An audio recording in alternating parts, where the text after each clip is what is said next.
Good morning, my dear students. I hope you are all doing well.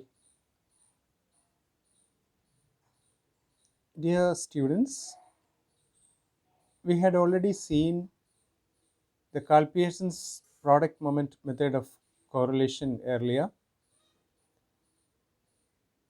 When we learned about Carl Pearson's correlation coefficient, we have seen that Carl Pearson speaks about quantitative data.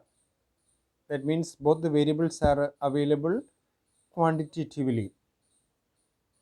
They are expressed in numbers.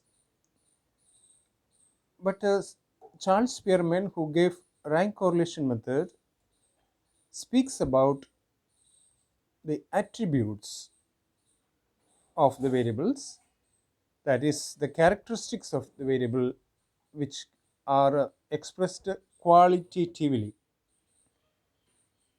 Say, for example, beauty is an attribute, intelligence is an attribute.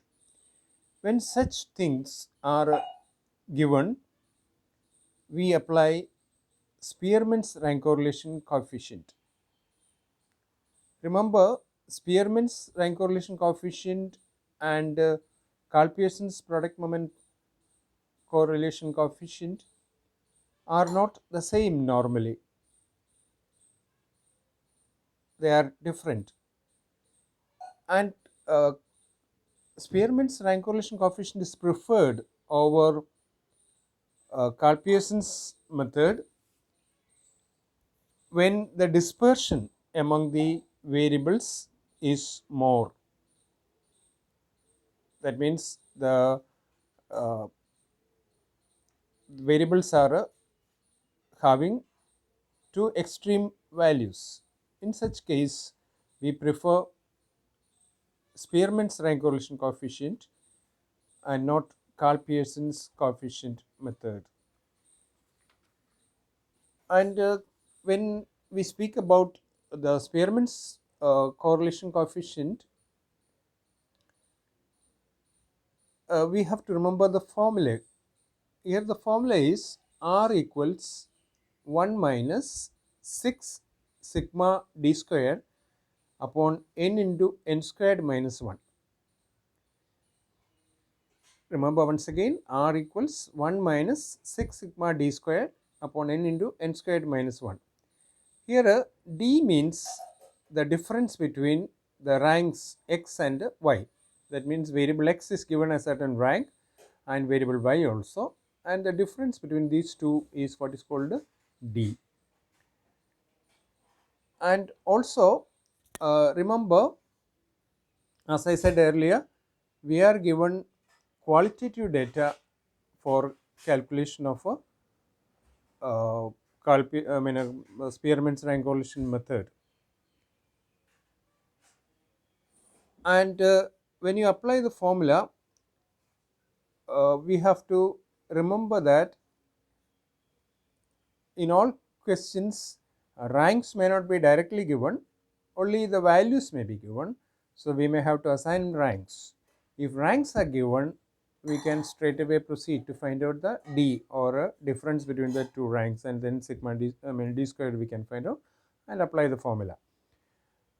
As I said earlier, the Carl Pearson's product moment method correlation coefficient and uh, Charles Spearman's rank correlation coefficient may not be the same in most of the cases. They may be different, but in one condition, uh, it can be, or it can be the same. That is when the values of the two variables are some arrangement of first n natural numbers. The correlation coefficient obtained by Carl Pearson's method and Spearman's method is a method are equal. So only in that case, suppose you are given first n natural numbers like 1, 2, 3 up to 10 for both the variables, either in that order or in the reverse order, we can say uh, when you work out Carl Pearson's coefficient or Spearman's coefficient, the answer would be the same. but otherwise they would be different. So please remember this point. Two things I said, when is Carl-Pearson's, Spearman's method preferred, and also when can the two methods be the same as far as R is concerned. Those 2 points please remember, because sometimes that comes in exam. So remember that point. Now suppose you are given a certain question on a suppose for example rank by one manager, that is manager 1, and rank by manager 2, as is given on page number 86 in illustration number 16. Ranks are already available, so what you have to do is you just find out the D or difference. Here D is Rx minus Ry. Find out D squared then, and sigma D squared is 12 here. Just apply it in the equation. R equals 1 minus 6 sigma D squared into n into n squared minus 1. When you apply that, your answer is R equals 0.79. So there is partial positive correlation here, because R is not equal to 1, but it is somewhat closer to 1. Therefore, it is a partial positive correlation. Okay, this is how it is worked out. Take illustration number 17, where rank for mobile camera and rank for battery are given.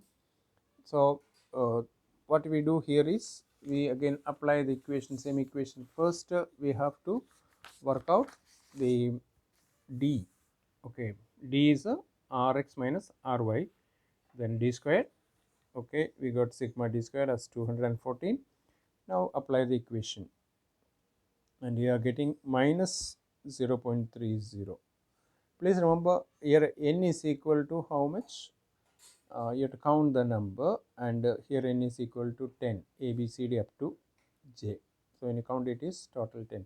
So that is n, and then we apply it, and this is the equation for equation and the form, the answer. So we get partial negative correlation because sign is negative here. And so this is how this type of sums are worked out. When R is available, when variables are given and ranks are available, then we can directly work out the sum. Suppose the ranks are not given, then what you have to do, you have to give ranks. Okay, here there is another example. Please see illustration number 20. Illustration number 20 on page number 90. You have uh, two things available here: marks in statistics and marks in accountancy. So put it in a table: marks of statistics and marks of accountancy. Statistics marks are given like 78, 36, 98, like that. What you do is you allot ranks, Rx or rank of X. The topper is 98, a top mark, that is given first rank. Then second one is 90, then third one is 82, then fourth, like that ranks are given. For accountancy 2, ranks are given like this. So 91 is the highest, so first rank. Then comes 86, second rank. Then 84, third rank. Like that all the ranks are allotted. Then find out D and D squared. D squared comes to 12. So we apply the equation R is equal to 0.86. Okay, so there is positive, partial positive correlation here. That is the the summary of this particular question. So please remember this and start working out sums accordingly.